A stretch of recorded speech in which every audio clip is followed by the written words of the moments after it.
오늘 하나님 말씀은 야고보서 1장 12절에서 18절까지 말씀입니다. 시험을 참는 자는 복이 있나니 이는 시련을 견디어 낸 자가 주께서 자기를 사랑하는 자들에게 약속하신 생명의 면류관을 얻을 것이기 때문이라. 사람이 시험을 받을 때에 내가 하나님께 시험을 받는다 하지 말지니 하나님은 악에게 시험을 받지도 아니하시고 친히 아무도 시험하지 아니하시느니라. 오직 각 사람이 시험을 받는 것은 자기 욕심에 끌려 미혹됨이니 욕심이 잉태한 즉 죄를 낳고 죄가 장성한 즉 사망을 낳느니라. 내 사랑하는 형제들아 속지 말라. 온갖 좋은 은사와 온전한 선물이 다 위로부터 빛들의 아버지께로부터 내려오나니 그는 변함도 없으시고 회전하는 그림자도 없으시니라. 그가 그 피조물 중에 우리로 한 첫 열매가 되게 하시려고 자기의 뜻을 따라 진리의 말씀으로 우리를 낳으셨느니라. 아멘.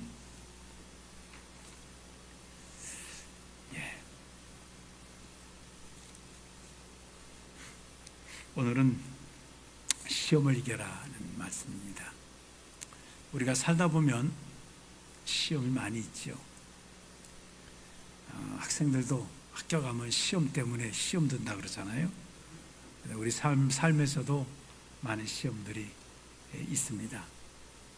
시험을 잘 우리가 이겨야 되겠습니다. 근데 오늘 12절에 나오는 시험을 참는 자는 복이 있나니 여기 나오는 시험과 13절에 나오는 사람이 시험을 받을 때에 이 시험이 우리나라는 똑같은 말이지만 원어는 다른 의미입니다. 12절에서 말하는 시험은 앞절에서 말씀했던 2절에 보면 내 형제들아 너희가 여러 가지 시험을 당하거든 온전히 기쁘게 여기라고 하는 이 시험과 같은 말입니다. 그래서 여기 나오는 시험은 하나님이 믿음의 연단을 위해서 우리에게 허락하시는 시험입니다. 그래서 이건 연단이나 시련이나 이런 것들을 말하죠. 마치 예수 믿는 것 때문에 박해를 받는 것, 이런 것이 하나의 시험입니다. 혹은 내가 또 하나님의 말씀대로 살다가 당하는 어떤 반대라든지 박해라든지 이런 것들입니다. 성경으로 보면은 욥이 당했던 시험이 바로 여기 나오는 이런 시험과 같습니다. 연단하고 시련하고 하나님은 이런 연단과 시험을 주세요. 그런데 이제 13절에 보면 여기는 이제 달라요. 사람이 시험을 받을 때에 내가 하나님께 시험을 받는다 하지 말지니 하나님은 악에게 시험을 받지도 아니하시고 친히 아무도 시험하지 아니하시느니라. 자, 이 말씀을 잘 생각해 보세요. 하나님은 시험을 받지 않으신다는 말은 우리가 공감할 수 있어요. 하나님이 시험을 하지 않으신다는 말은 우리가 성경을 좀 아시는 분들은 그러면 창세기 22장에 나오는 하나님이 아브라함을 시험하시려고 아브라함을 부르시면서 아브라함아 내 독자 이삭을 내가 내게 지시한 산에 가서 번제로 드리라. 분명히 거기 하나님이 아브라함을 시험하시려고 부르셨다고 했는데 이건 또 뭐지?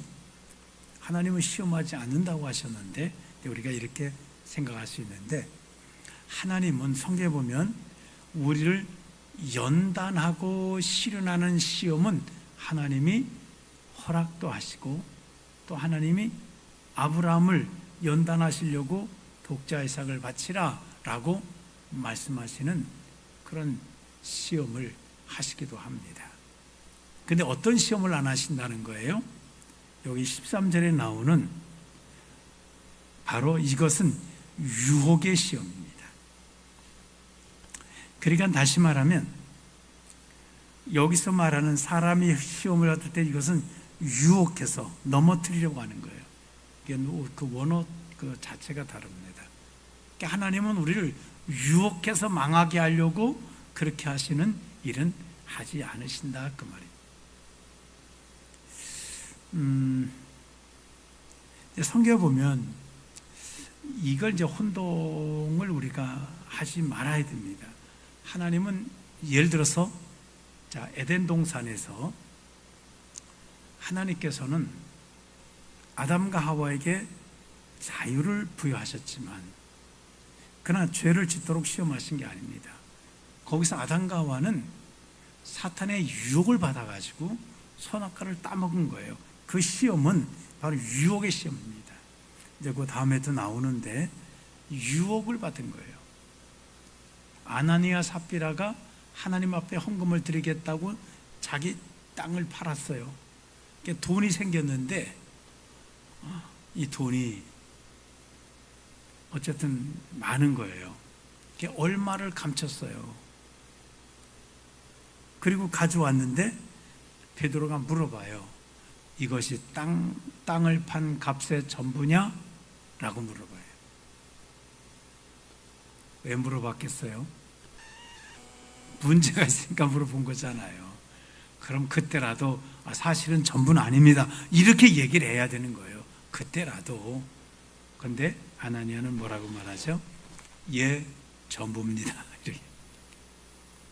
얼마를 아니 그 큰 밭을 팔았으면 예를 들어서 이 밭을 5천만 원을 받았다. 그러면 얼마를 감췄으면 얼마를 감췄을까요? 많이 감췄으면 반을 감췄을 것이고 분명히 반 안 되게 감추지 않았을까요? 4천만 원 감추고 1,000만 원 갖다 놓고 이게 전부라고 이렇게 말은 안 했을 것 같아요. 그러지 않나요? 다 뻔한데 땅값이 얼마 가는지 다 베드로도 알고 있는데 얼마간의 욕심이 난 거, 유혹을 받은 겁니다. 돈을 받고 났더니 이걸 다 하나님께 바치기는 너무 많은데 그래서 얼마를 감췄다. 그건 욕심 때문에 그렇죠. 유혹을 받은 겁니다. 그리고 베드로가 말하잖아요. 어떻게 사탄이 내 마음에 가득하여. 그래서 결국 아나니아에게 욕심 부리게 한 것은 사탄이 그 마음속에서 어떤 생각을 준 거죠. 그래서 야, 너 그거 다 팔면 어떡하냐. 너 돈도 어디 써야 되잖아. 얼마만 감춰. 베드로 절대 모를 거야. 그냥 갖다 달라고 얘기하고 바쳐. 사탄이 그 속에서 유혹한 것입니다. 그렇습니다. 이 시험은 하나님께서 연단을 통해 하시는 시험은 어떻게 하면 될까요? 자, 12절에 한번 우리 같이 보시면 시험을 참는 자는 복이 있도다. 자, 이 연단을 받을 때는 어떻게 돼? 시험을 참아야 되는 거예요.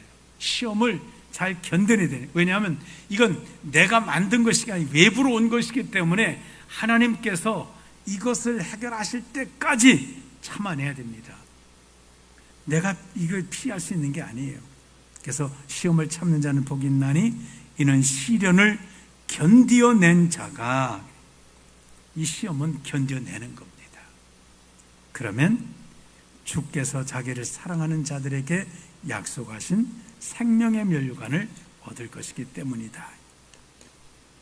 이 시련을 잘 이긴 자는 하나님이 어떻게 인정하시냐면 주님을 사랑한 자로 인정하신다는 거예요. 그렇죠. 주님 사랑하지 않으면 이 당하는 어려운 시험은요 그냥 도망가 버리고 맙니다. 예수 믿는 것 때문에 어려움 당하면 내 예수 안 믿어. 교회 나가는 것 때문에 이러면 나 교회 안 나가. 이렇게 하고 시련을 견디지 못하고 중간에 포기를 해버리는 거예요. 마치 운동선수로 말하면 뭐죠? 훈련을 하잖아요. 근데 훈련이 너무 힘든 거예요. 어떻게 해요? 나 안 해. 아이고 나 이거 하다 죽을 것 같아. 그 견디지 못한 자는 면류관을 받을 수 없는 거예요. 상을 받을 수 없는 거예요. 정말 죽을 것 같이 힘든 것을 견뎌내면 내 실력이 늘어나는 거죠. 그래서 좋은 결과가 이제 경기에 나가서 나올 수 있게 되는 겁니다. 그리고 잘 이겨낸 자들에게는 생명의 면류관을 얻을 것이라고 말씀했습니다. 하나님은 시험을 잘 견딘 자들에게 면류관을 주십니다. 우리 믿음 생활 하시다가 이런 시험이 오시거든 잘 견디시고 견딜 때 하나님께서 나를 사랑한다고 하나님 인정해 주시고 면류관을 주신다는 사실을 기억하시고 우리 연단을 위해서 오는 시험은 잘 이겨내시기를 주님의 이름으로 축원합니다. 그러나 이제 13절에 나오는 시련은 다른 거죠. 자, 이 시련은 어떻게 돼요? 이거는 견디는 거 아니에요. 이거는 가만히 견디고 있으면 큰일 납니다. 14절에 오직 각 사람이 시험을 받는 것은, 그러니까 유혹의 시험을 받는 것은 자기 욕심에 끌려 미혹됨이니. 예, 이런 유혹은 뭐 때문이냐면 욕심 때문이라는 거예요. 욕심 때문에 시험을 당하게 된다는 거예요. 그래서 욕심에 끌려 미혹되는, 미혹이라는 말은 무엇에 홀려서 정신을 못 차리는 거예요. 그런 경우 우리가 많잖아요. 소매치기들이 어떻게 한다 그러죠? 짝을 이루었어요. 그리고 이제 짝을 이루어가지고 내가 소매치기 할 사람이 홀려놔야 돼요. 정신을 빼놔야 돼요. 그럼 어떻게 되죠? 두 사람이 막 싸워요. 여기서 막 싸우면 그 싸움 구경에 정신 놓고 있을 때 뒤에서 살짝 가져가는 거예요. 그래서 구경하실 때는 가방을 앞에다 꼭 붙들고 구경하세요. 그 뒤에다가 놓고 이렇게 했다면 나중에 보면 지갑이 없어졌네, 핸드폰이 없어졌네, 다 없어져요. 그러니까 앞에서 얼쩡거리면서 혼을 빼놔요. 그러니까 혼자 하는 게 아니에요. 몇 사람 있는 게 막 옆에서 또 뭐 말을 막 걸어요. 저 뭐 여기 어디로 가면 되죠? 막 거는 사이 뒤에서 정신 빠진 사이 살짝 저걸 빼가는 거예요. 미혹한다는 말이 바로 그러면 무엇에 홀려서 정신을 못 차리는 거예요. 욕심이 들어가면 그래요. 우리 마음에 욕심이 생기면 그 욕심에 홀려가지고 정신을 못 차려요. 정신을 못 차려요. 하와도 마찬가지잖아요. 사탄이 와서 선악과만 먹으면 하나님이 될 텐데, 야, 하나님 될 거 생각하니까 정신을 못 차렸어요. 그래서 어떡하죠? 얼른 따서 먹고 남편에게도 주고. 욕심에 끌려가면 안 됩니다. 우리는 욕심을 내려놔야 돼요. 우리 믿음 생활하면서도 이 욕심 때문에 문제가 됩니다. 그 대표적인 인물이 누굴까요? 입다라는 사람이에요. 입다는 기생의 아들로 태어났기 때문에 어려서 늘 어려움을 당했습니다. 쫓겨는 그 본 자식들이, 그 형제들이 쫓아내버려서 저기 이제 딴 지역에 살고 있어요. 근데 이스라엘이 어려움을 당하니까 입다를 불러다가, 야, 네가 이번에 대장 돼서 전쟁만 하면 너를 우리 머리로 삼을게, 너를 임금처럼 모실게. 입다는 얼마나 한이 맺혔겠어요. 정말 이 전쟁에 나가서 이 전쟁만 이기고 오면 그렇게 멸시받던 내가 높아진다고 하니까 입다의 마음속에 욕심이 들어갔습니다. 그래서 어떻게 하죠? 하나님, 이번에 내가 나가서 전쟁을 이기게만 해주시면 내가 집에 왔을 때 나를 제일 먼저 맞이하는 그를 내가 하나님께 번제로 드리겠나이다.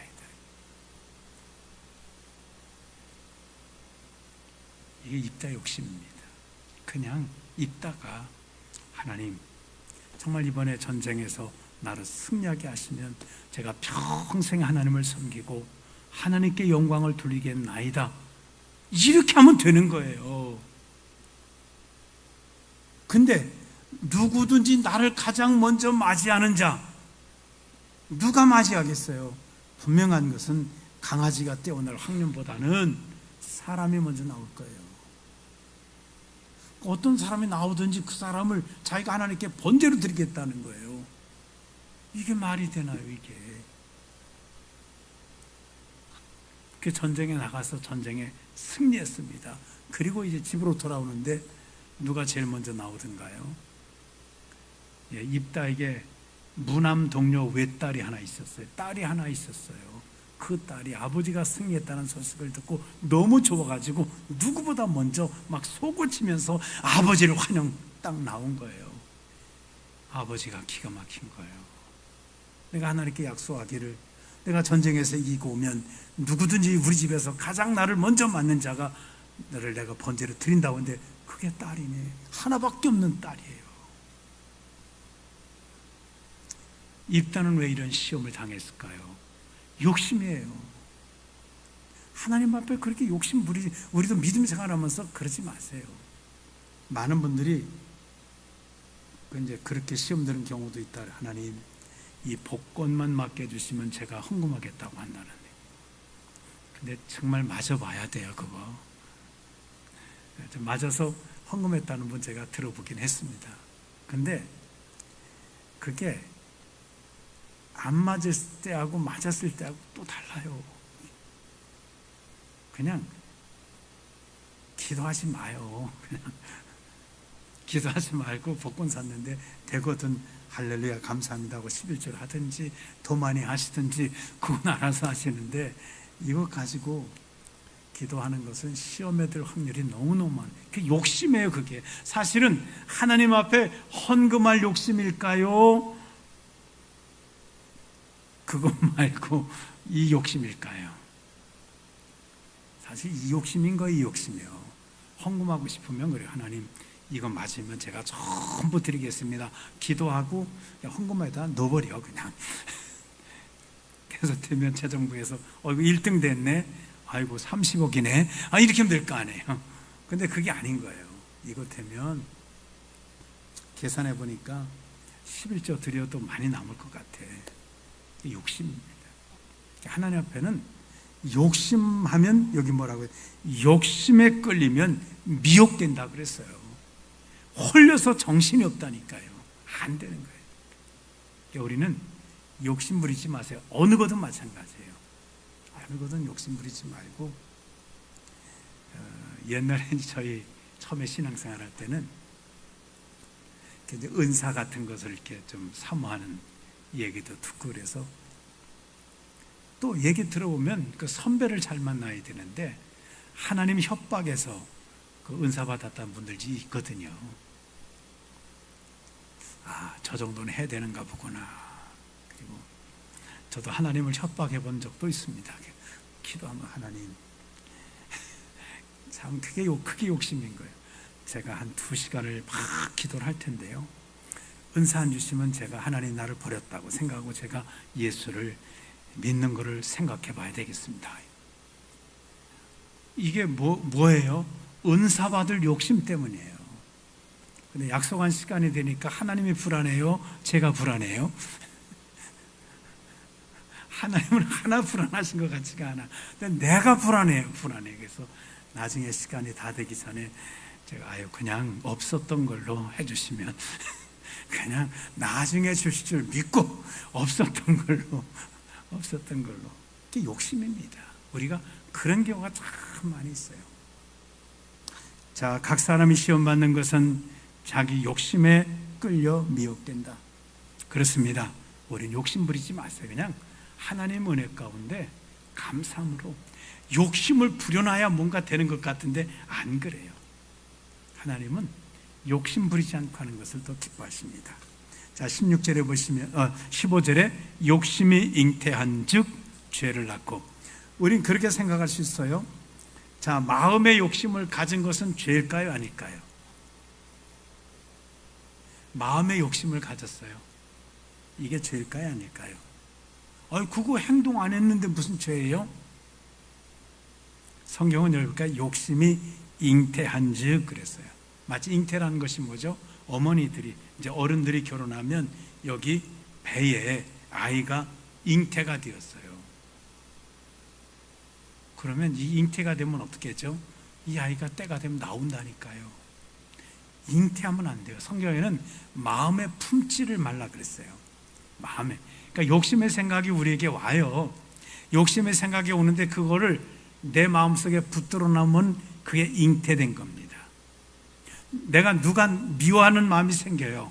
그 미워하는 마음을 내가 붙드는 순간에 그 미움이 잉태되면 언젠가는 그 사람, 미워하는 사람에게 해를 끼치는 행동이 반드시 나오게 돼 있어요. 그 사람에 대해 욕을 하든지 그 사람에 대해서 험담을 하든지 아니면 어떤 행동을 하든지 반드시 되게 돼 있어요. 어떻게 될까요? 품지 말아야 돼요. 잉태하지 말아야 돼요. 생각이 우리 속에 와요. 생각이 올 때마다 이것을 어떻게 해야 될까요? 자꾸 거절해내셔야 돼요. 아니라고 하셔야 돼요. 아니라고 하셔야 돼요. 여기 잉태해 놓으시면 안 돼요. 여기 잉태되면 죄를 낳게 된다는 거예요. 반드시 죄가 나오게 돼 있어요. 그 다음에 그 죄가 어떻게 하냐면 장성한다. 아이를 내놓으면 이 아이가 어떻든가요? 애가 커요. 자꾸. 죄도 마찬가지예요. 내가 부모의 죄가 나오게 되고 이게 점점점 커진다는 것. 나중에는 사망을 낳느니라. 이 죄가 나를 사망으로 끌어가게 된다는 거예요. 자, 그러니까 어떻게 될까요? 내 속에 이 욕심을 품지를 마셔야 돼요. 욕심의 생각은 있어요. 우리 속에 생각이 있어요. 그 내 생각을 어떻게 될까요? 자꾸 지워버려야 돼요. 자꾸 내가 예수의 이름으로 떠나가게 하고 자꾸 내 속에 씻어버리고 이 마음에 담지 마세요. 여기 담아두면 이게 반드시 나오게 돼 있다. 16절에 보면 내 사랑하는 형제들아 속지 말라. 자, 욕심이 잉태하는 것은 이것은 우리를 유혹하는 것입니다. 속지 말아야 합니다. 그리고 또 속지 말라는 것이 바로 이 욕심을 당하면서 하나님께 시험 받는다라고 생각하지 말라. 이건 욕심이지 하나님이 우리를 시험하시는 거 아니에요. 17절에 보시면 온갖 좋은 은사와 온전한 선물이 다 위로부터 빛들의 아버지께로부터. 자, 좋은 은사와 선물은 하나님께로부터 온다는 거예요. 이 유혹은 이건 절대로 하나님께로부터 온 게 아닙니다. 그는 변함도 없으시고 회전하는 그림자도 없으시니라. 하나님은 우리를 시험하지 않으세요. 하나님은 변덕 부리지 않으세요. 우리가 감사한 게 뭐냐면 하나님은 정확하시다는 거예요. 우리 사람들은 변덕을 부려요. 변덕 부리는 것 때문에 살 수가 없습니다. 하나님 만드신 모든 만물들이요 아주 정확해요.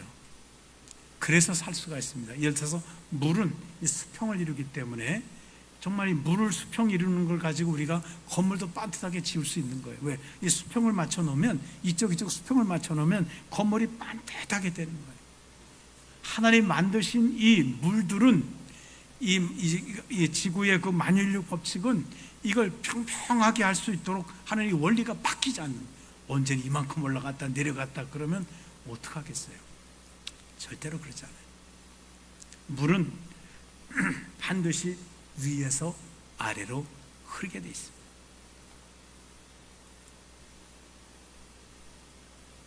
그러니까 얼마나 감사해. 그게 위에서 아래로 흐르니까 지붕도 이렇게 놓으면 물들이 다 이렇게 가잖아요. 어느 날은 근데 갑자기 물이 아래에서 위로 흐르기 시작하네. 어떻게 되겠습니까? 하수도에서 물이 막, 싱크대에서 물이 막 펄펄 쏟아지고 난리가 나는 겁니다. 근데 하나님은 정확하게 물은 위에서 아래로 흐르게 하셔서 이게 한치의 오차도 없이, 집 지을 때도 그렇게 하수도 이렇게 잘 만들어 놓으면 절대로 역류하지 않고 내려가잖아요. 자, 하나님 만들어 놓으신 모든 걸 보면 우리가 뭘 아시냐면, 하나님은 변덕쟁이가 아니시구나. 하나님은 정확한 분이시. 하나님 만드신 원리들이 변하지 않고 그대로 정확하게 있구나. 그렇습니다. 하나님은 이랬다 저랬다 우리를 시험하는 분이 아니라고 하는 것입니다. 그리고 18절에 그가 그 피조물 중에 우리로 한 첫 열매가 되게 하시려고 자기의 뜻을 따라 진리의 말씀으로 우리를 낳으셨느니라. 이 말씀은 하나님은 우리를 사랑하는 존재로 만드셨다. 그래서 우리를 막 시험에 하거나 이렇게 유혹을 받게 하거나 이렇게 하지 않는다는 겁니다. 오늘 우리가 이 말씀을, 시험이란 말씀을 잘 들으셔서 연단하는 시험은 우리 참고 인내함으로 이겨내시기를 바랍니다. 그러나 우리를 유혹하는 욕심이 들어오는 것은 우리 마음속에 욕심이 쌓이지 않도록 씻어내고 거절하고, 아니야, 난 그렇지 않아 라고 거절하셔서 내 속에 욕심이 잉태되어서 이것이 우리를 시험으로 끌어가는 일이 없도록 늘 승리하는 귀한 삶을 살아가시기를 주님의 이름으로 축원합니다. 우리 시간 잠깐 기도하겠습니다. 기도하실 때 하나님, 정말 우리가 시험을 잘 이기게 하소서. 연단의 시험은 잘 견디고 이기고, 그리고 정말 생명의 면류관 받는 이런 삶이 되고, 우리를 유혹하는 시험은 정말 저희들이 유혹이 우리 마음, 욕심이 우리 마음속에 자리 잡지 못하도록 언제나 욕심의 마음을 우리가 거절하고 내게서 씻어내고, 그래서 우리는 우리 마음에 온유한 예수님의 마음을 품고 겸손한 마음을 품고 시험을 이기는 삶이 되게 하소서라고 이 시간 우리 같이 합심해서 기도하겠습니다. 할렐루야. 주님 감사를 드립니다.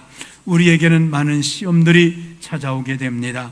우리를 연단하는 시험들이 끊임없이 우리에게 찾아오게 될 때에 우리가 참으로 견디고 인내함으로써 주님을 사랑함으로써 잘 이기게 하셔서 하나님 마지막에 생명의 면류관을 받는 귀한 삶을 살아가도록 은혜 베풀어 주시기를 원합니다. 우리를 유혹하는 시험은 욕심이 잉태할 때부터 시작된다고 했습니다. 정말 우리 마음속에 욕심을 품지 않을 수 있도록, 미움을 품지 않을 수 있도록 하나님 도와주셔서 내 마음속에 때로 욕심의 마음이 우리 속에 찾아올 때가 있습니다. 그걸 내가 마음에 담지 말게 하시고 그것을 내가 거절하게 하시고 예수의 이름으로 그것을 떠나가게 하시고 내 마음에 절대로 욕심을 품지 않도록 하셔서 우리가 유혹의 힘에 빠지지 않고 승리할 수 있도록 은혜 주시고 역사해 주옵소서. 혹시 이 시간에 우리 마음속에, 우리 마음에 자리 잡은 욕심이 있다고 하면 주님, 이런 욕심의 마음들을 오늘 이 밤에 우리 속에서 떠나가게 하시고 우리 마음에서 깨끗이 씻어주시고 겸손한 마음, 예수님 사랑하는 마음만 우리 속에 가득할 수 있도록 주께서 역사하시고 함께해 주옵소서. 하나님 아버지 감사합니다. 우리가 시험을 잘 이기기를 원합니다. 우리를 연단하는 시험은 우리가 참고 잘 견뎌서 하나님 사랑하는 자로 하나님께 인정받고 생명의 면류관 받는 삶이 되게 하옵소서. 그러나 우리를 넘어뜨리려고 우리를 유혹하는 이런 시험들은 우리가 잘 이기게 하실 때, 욕심이 우리 마음속에 자리 잡으려고 할 때에 그것들을 내 마음에 품지 말게 하시고 그것을 우리가 날마다 씻어내고 거절하고 우리 마음속에 욕심을 품지 않도록 하셔서 우리 앞에 당하는 시험을 잘 이기도록 하시고, 혹시 우리 마음속에 이런 마음이 자리 잡고 있는 것이 있다면 오늘 이 밤에 주님, 이런 마음, 이런 생각들을 우리 속에서 다 제거해 주시고 씻어 주시고 예수님의 겸손한 마음만 우리 속에 채워 주옵소서. 예수님의 이름으로 기도하옵나이다. 아멘.